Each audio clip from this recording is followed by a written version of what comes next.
Welcome to the inaugural Generative Media Conference. I believe everyone here today is truly an artist and a creator at heart, because this is the kind of space that takes a lot of passion.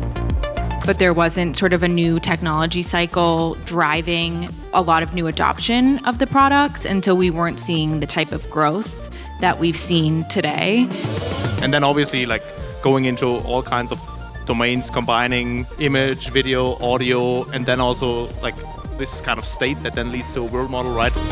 Model company thinking about spatial understanding, spatial intelligence in 3D. We definitely consider rendering and graphics and the future of graphics to be a core part of kind of our mandate to explore.